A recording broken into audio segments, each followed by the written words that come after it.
everyone, I'm Andrea Ferretti, and this is Yogaland. Hi, Jason. Hi, Andrea. How you doing?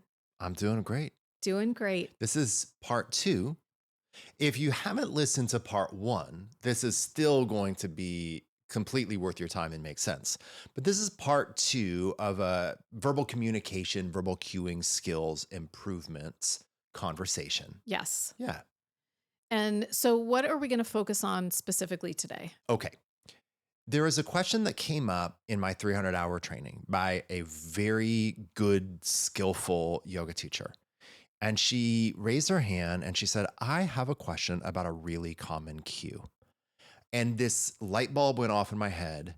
And I remembered so many times in my advanced teacher training programs, this is usually when the question comes up, so many times that people have asked me about common verbal cues that don't feel completely perfect to them. Right. And so they kind of want my advice like, does this cue make sense? Mm-hmm. Does this cue work? Is there a better way to say this thing? Mm-hmm. And so I started to really think about all of the cues that I think are situationally good, appropriate cues that I think can be said more clearly, Okay. more accurately, more skillfully. Okay. So we're not today, I'm not going to talk, nothing is getting thrown under a bus. I'm not going to talk about things that I think are wrong or this or that. There's no controversy here. But one of the main things that we have to think about as a yoga teacher when we're giving cues, of course, is this correct? Is this accurate? But we also have to ask ourselves the following question, which is, and does it work? Mm-hmm. Right? And a lot of times in my experience, there are verbal cues that are situationally true and correct, and I would stand behind them. But I just don't think they convey information Mm-hmm. as clearly as other ways of saying the thing. Right. Right. Okay. And so then I started to think, okay, well, let's just have a conversation about this. Okay. So we're going to look at a handful of cues that are good cues. I You love can these. you can even say that these cues you can keep using. Like if you want to keep using them, I want you to just be open-minded to hearing another way of saying the thing. And I also want to acknowledge something before we go on. I feel like I'm hedging a lot. Another thing before we go on, which is this is inherently a little subjective. I'm not saying like there is an infinitely better way to say it and so forth and so on. But from my preference and experience, I don't just say a thing as a teacher. I watch students to see if when I say something, if people actually do that thing. And if I keep saying the same thing time and time again, but I watch students and really nothing happens, I start to think that cue might be correct, but it's not landing. Yeah. I think a simpler way to think about it is to think about what if the ways that what you're saying, oh my gosh, this now I'm saying it so Go for it, unclearly. go for it. You're Yeah. talking about the perception of language. Yes. You're talking about how students perceive things. And so if there's a better way to convey things so that they're easier to process and perceive, then that's what we want to do. Yeah. Okay. So let's start with the first one, which is lift your kneecaps. Lift your kneecaps. I will stand behind that as a sensible thing to ask our students to do. From a technical perspective, I don't think that that is wrong, or else I wouldn't have put it on the list. Let's talk about what teachers are trying to, when this typically comes up. Yeah. I'm getting there. Okay. But I think if you're a teacher that gives that cue and you watch your students when you give that cue, I don't think anyone's kneecaps are going to lift. Literally like ever. It's actually while it is correct on paper and while it is profoundly common, it's a pretty opaque ask. And so essentially what's happening when you quote unquote lift your kneecaps, the kneecaps do lift. The kneecaps lift when the quadriceps muscle, the thigh muscles contract because the patella, the kneecap, is encased in a tendon that is formed from the common insertion point of all the quads. So all the quads come down to the knee. and they form a tendon. And inside that tendon is the kneecap. And the kneecap lifts when you contract the thigh muscles because those tissues are tensioned, right? So there's one way to lift your kneecap, and there is only one way to lift your kneecap, and that is to contract your thigh muscles. And if you tell your students to contract their thigh muscles, they will contract their thigh muscles, which is what lifts the kneecap. It's just so much clearer. Mm-hmm. And I think this is one of these things of sometimes the thing that sounds a little tricky or a little fancier Mm-hmm. doesn't convey the information as well. So if we just say, if we want students to lift their kneecaps, that's totally fine. Tell them to contract their thigh muscles. To be honest with you, you don't want to know how many of your students couldn't put their index finger on their quadricep.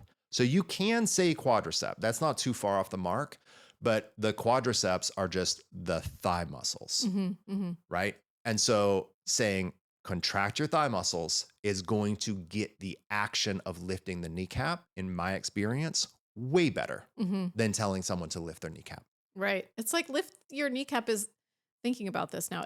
Lift your kneecap is the result. Yes. So It's not an action. right. Contracting your outcome. thigh muscles is the root action That's that you want them correct. to do. I think it's really important and crazy difficult as a teacher because we have egos too and we're sensitive too.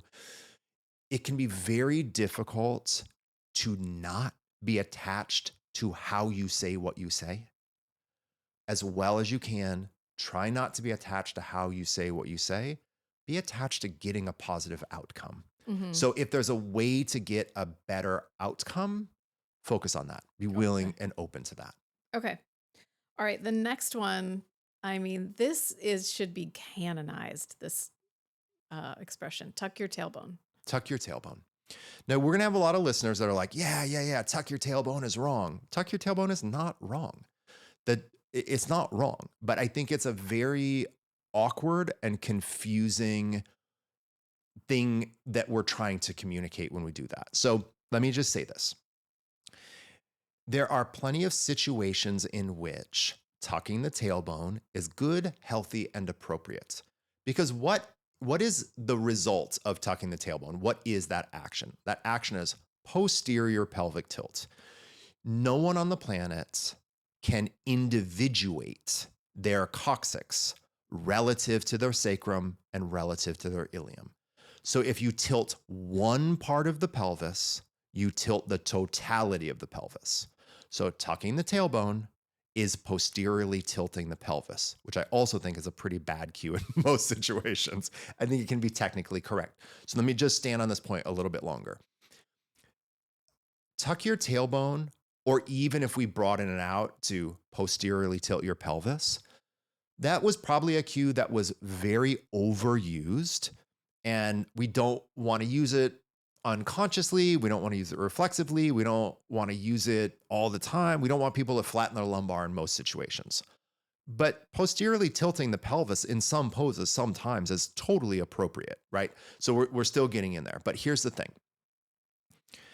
If you posteriorly tilt the pelvis, you will inherently lift your hip points, right? So what I'm going to do, right, is I'm going to, for our watchers, I should have brought my pelvis in, but I just have my phone here, okay?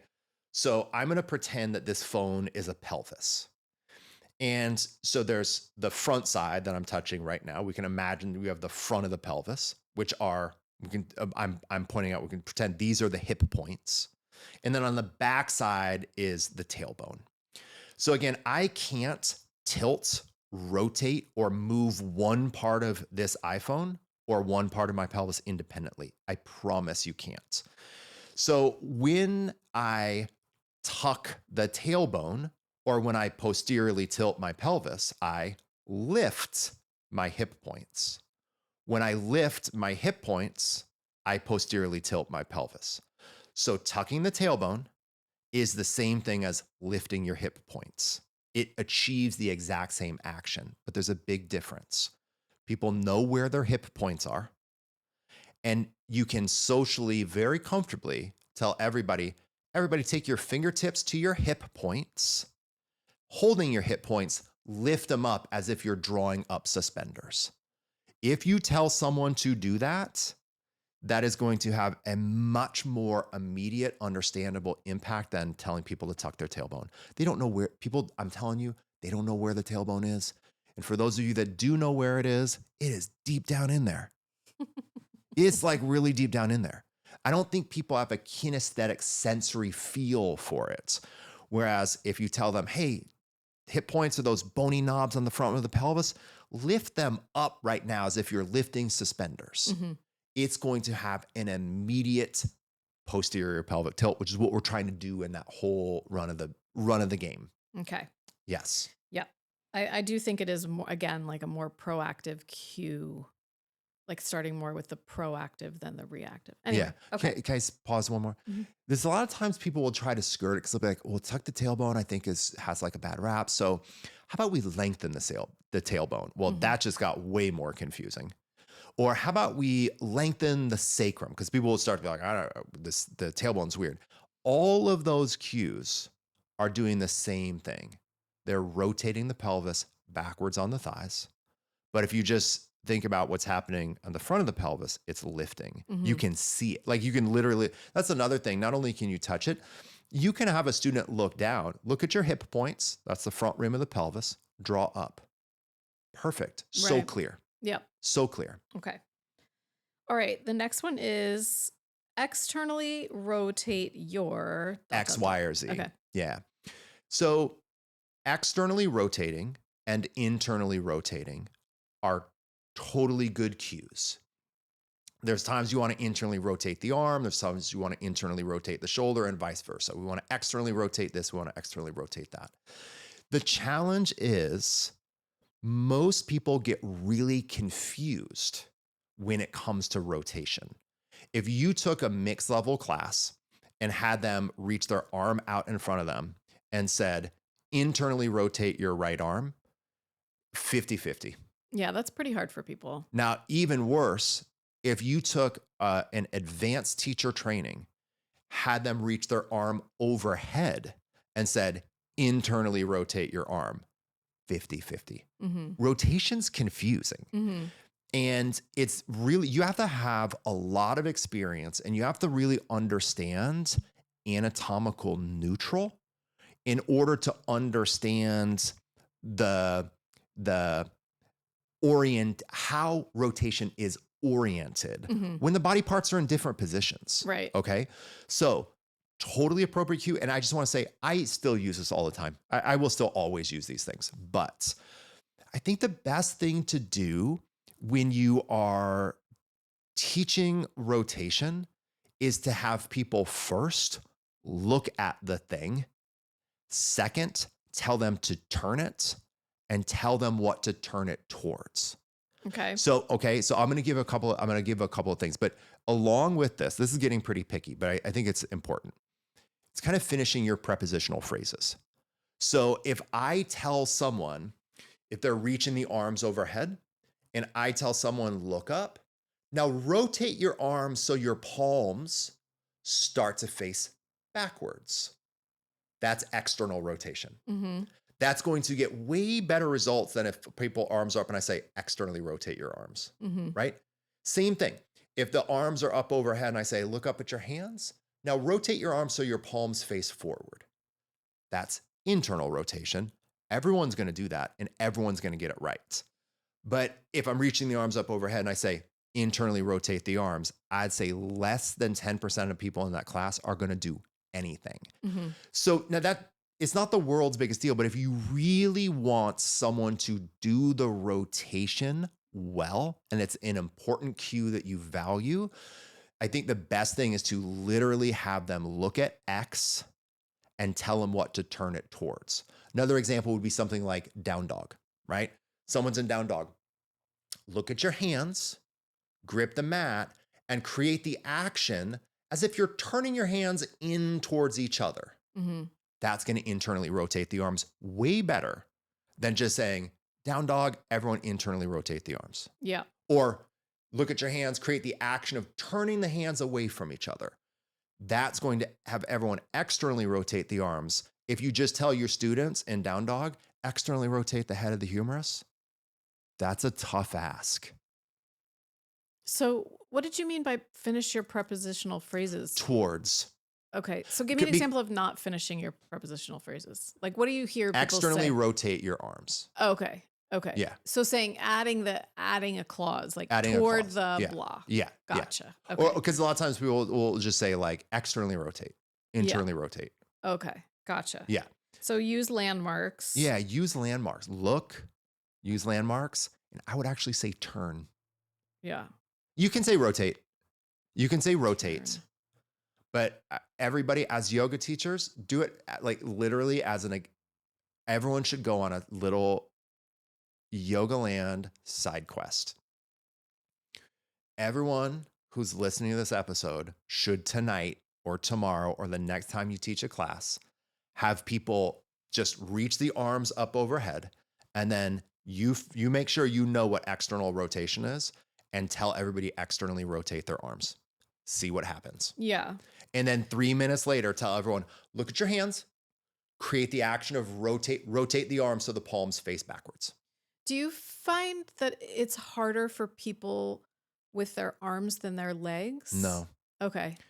Well, it kind of depends on the pose. Right. But no, I think it can be equally difficult. Okay. Like if, let's say I'm in bridge pose. Okay. Internally, and let's say I actually don't like to internally rotate my femurs in bridge, but it's not wrong. Mm-hmm. But let's say that we all decide we're in bridge and we're going to tell our students to internally rotate or internally spiral our legs. Go ahead and tell your students that. Watch what happens. So then how would you describe that? Look at your legs. Or something like this. Okay. All right. Everybody, you're in bridge. Press the feet down, lift the hips up. Okay. Now bring your awareness to your legs and create the action of rotating or turning your legs in towards each other. So in that situation, again, you're adding that clause of towards what? An even easier thing to do would be to have a block between the thighs and everybody internally rotate the thighs towards each other so the block rotates down towards the floor, right? Something like that. And again, this is the type of thing we are on the precipice always as yoga teachers of driving ourselves insane. And this conversation could push us over the edge. Okay. But honestly, I just feel, here's the bottom line that I want to land on for this point. People have a very hard time processing rotate. Sure. Both in terms of the accuracy of direction and just actually what that is. And so I think if it is valuable to us to get someone to rotate X, Y, or Z, look at it, tell them what they're turning something toward. You can even use the word rotate. I kind of like the word turn. Yeah. Okay. Yeah. Okay. Next one is pull your shoulders down. Pull your shoulders down when the arms overhead is now verging on a pretty inaccurate cue. Okay. But let's just, for the sake of ease and clarity, let's identify what the shoulder is comprised of, right? In terms of structurally. Your shoulder is comprised of your upper arm, your humerus, your scapula, and your clavicle. So that's the bony part. And then there's lots of muscles and tendons and so forth. Okay. So this is really important to remember. Your upper arm is your shoulder. When you're raising your arms overhead, your arm is not going down. Your arm is going up. It's not going down. It's definitely going up. Similarly, when the shoulder does upward rotation, which is required for the arm to move more than a 90-degree angle, when the scapula part of the shoulder does upward rotation, it has to elevate. Now, it doesn't have to elevate maximally, but it can't depress. So for an arm to go overhead, the arm part of the shoulder is definitely going up. It's definitely not going down. If it was going down, the arm would be not up. right? And then the scapula, in order for that arm to elevate above 90 degrees, the scapula is a little bit also going up because elevation is part of that outward rotation. Now, when we take a step back and we're like, but wait a second. Why do people say pull the arms down Right. when the arms are overhead? I think if we all just take a step back, I think we all share the same concern. I think we're all trying to do the same thing. It's like tight, tense neck. Have people not over contract the sides of their neck. Mm-hmm.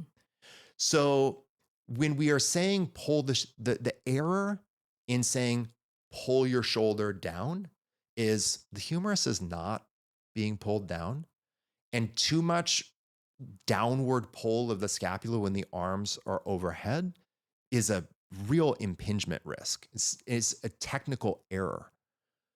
But really, if we just take a step back and say, okay, well, what is the concern? The concern is that when our arms are overhead, we don't want people to overwork their upper fibers of trapezius and their levator scapula. Right. So the error here is that the cue is too general because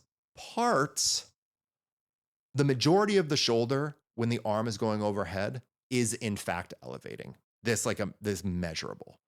But part of the shoulder, the inner upper border of the scapula, should actually go down. We do want the trapezius to relax.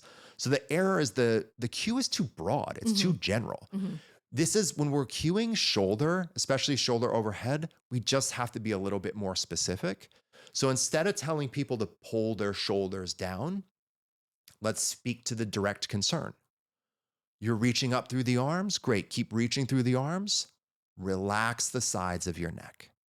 Or keep reaching up through the arms, keep reaching through the shoulders. Soften the trapezius. Soften the side of the neck. You could even keep saying, reach up through the outer border of the shoulder blade, keep reaching up through the upper arms, and draw down slightly through the sides of the neck, through the inner border of the scapula. I mean, you could be really specific. You could even, like, if you're working really technical, you could say, keep elevating the lateral border of the scapula, pull down through the inner border of the scapula. Like that's starting to get a little bit more correct. But I think in this situation, if you just allow people to reach normally, and instead of telling people to pull their shoulders down, you say, soften the sides of the neck. Yeah. Just relax your traps a little bit. Right. That's more accurate. And it's in so many ways, it's actually more direct, right? Because we're directly speaking to the concern rather than hoping we address the concern through some kind of being overly global. Yeah. Yeah. Yeah. I mean, I think there definitely is a concern. Most of us do walk around when we get stressed and tense. We do start to get our shoulders up to our, like the inner traps up to the neck. We do have tech neck. We're looking at our phones. Totally. So I remember when I was first cued, like to reach as far as I could up through the arms, I found it really confusing because I was like, wait a minute, but am I tensing here? And so it is a nuanced, it takes a little bit of time for students to understand those actions. And I guess, to your point, the sooner you can make the actions clear, the better. Yeah. And I just feel like if most of our listeners, if they're in some situation where they can do this, if they reach their arms as strongly, like really reach the arms overhead, like you're reaching for, or even just one, like reach one arm overhead. The example I always give is like you're reaching up for something on a counter that you can't reach, or reaching up for something on a shelf. Like you're not going to pull your shoulder down. You're reaching the arm up because that's what it does. So everyone can reach the arm up as high as they can reach the arm, like they're trying to lift something or reach something that's just out of their reach.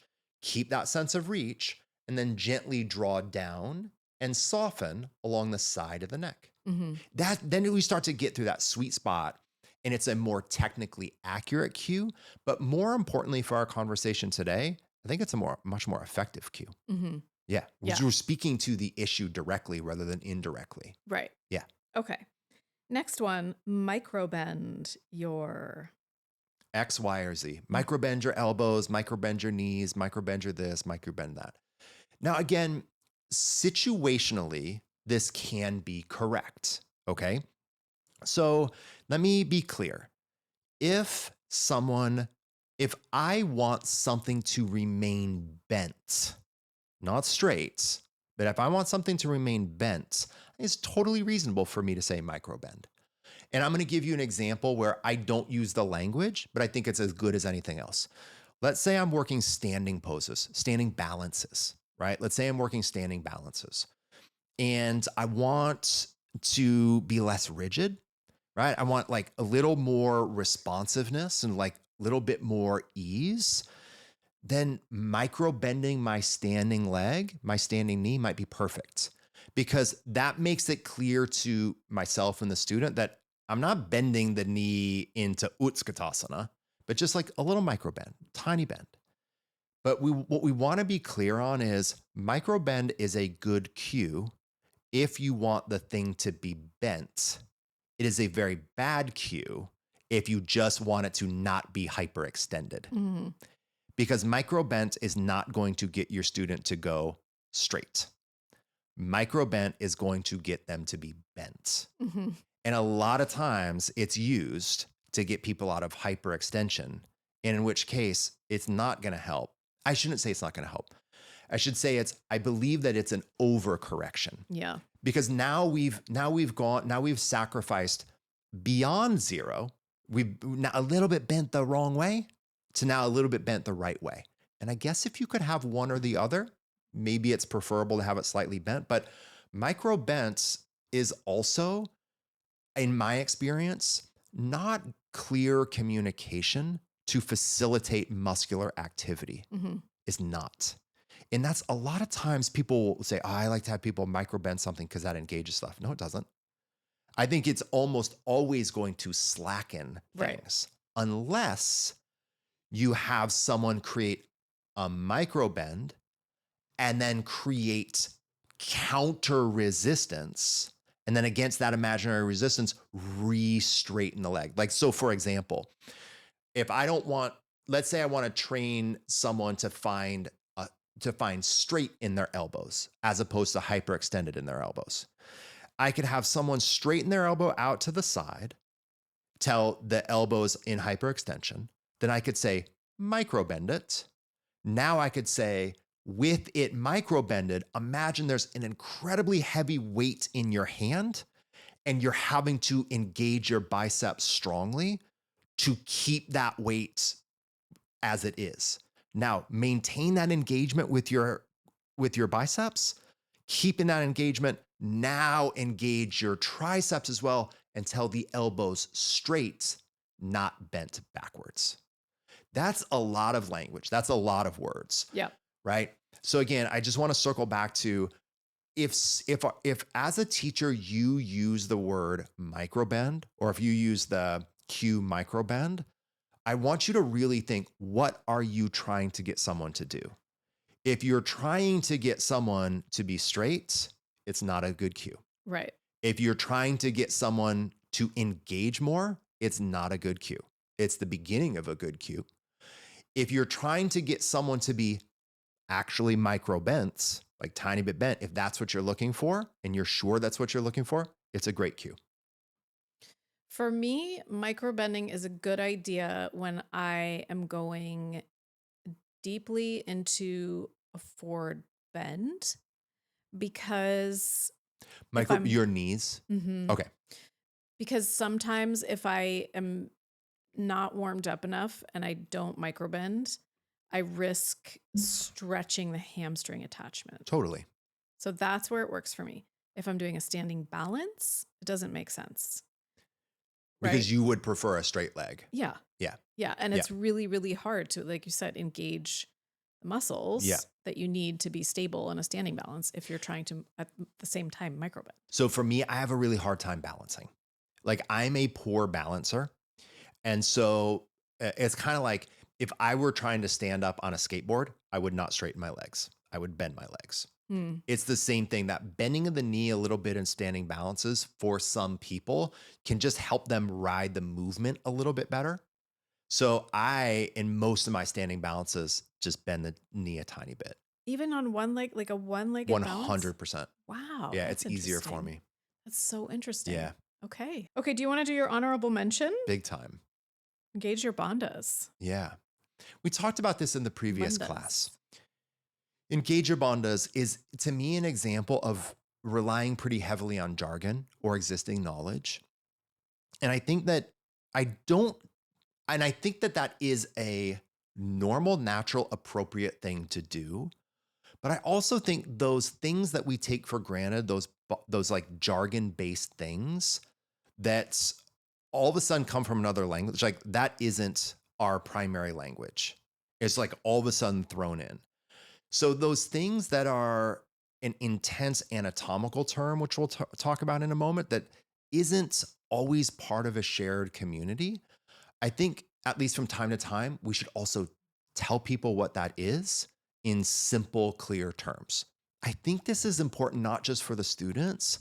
I think this is important for the teacher, so that the teacher continually reminds themselves to not overly rely on presumptions. It kind of keeps us a little bit like, it keeps us a little clearer, a little Mm-hmm. tighter. Mm-hmm. Yeah.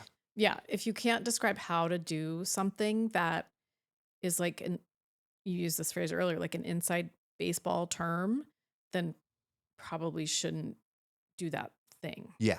Cue that thing. You should be able to easily describe the action that you want them to take. So this goes all the way back to how this topic came up, which was a really seasoned, smart, skillful teacher being like, why do I say this? Mm-hmm. Why do I say lift your kneecaps? Like, why, what am I even talking? Why is now this the shorthand? Mm-hmm. Because I've memorized the shorthand and it seems correct, but I'm saying it all the time and I don't even know exactly why I'm saying this. Mm-hmm. That's when I think we need to take a step back, right? And say, okay, now's the time to unpack this a little bit more. And it's something, we talked in our last conversation about you as the editor helping me as the writer unpack things. Yep. Right. And I just feel like as a teacher, a big part of our job is unpacking. That last little bit, right? The last one, the last honorable mention is really the same thing, right? Which is, if you are the kind of teacher that really likes to use more nuanced, specific anatomical language, if you like to say things like sagittal plane, if you like to say transverse plane, coronal plane, instead of saying the front of the body, the back of the body, the left side of the body, the right side of the body, the top part of the body, the bottom part of the body, totally fine. That language can be valuable and interesting, and it can actually be nice in community to help people learn. And also, I'm just going to say it, to feel like they're part of an inside community, Mm-hmm. right? Mm-hmm. Like all communities, like they have their insider speak. Mm-hmm. And so using insider speak can be beneficial in ways. But I think that that's another scenario where we just also need to unpack that. We need to be able to say things like, we need to be able to say things if we say things like your SI joint. Everybody, this is, we want to keep our SI joint nice and stable. So that's your sacroiliac joint at the base of your spine. The little triangular bone is the sacrum, touches the hip bone where they come together. That's the SI joint. And we don't have to do it all the time, but I feel like if we're not unpacking our language, we're never revisiting our assumptions. And if we aren't doing that, then I think that in and of itself to me becomes a little bit of a risk, Mm-hmm. right? Sure. And then as a teacher, the more that we can unpack and clarify while still also maintaining insider language, should we choose to do that, I think it's totally fine to do. Right. Right. Right. Okay. Yeah. Well, thanks, Jason. You're welcome. Thanks for edifying and clarifying as usual. Yeah. All right. You're welcome. Thanks, everyone, for listening. We so appreciate you If you enjoy the podcast, please share it with friends and family. Please leave us 5-star rating and review. And until next week, enjoy your practice.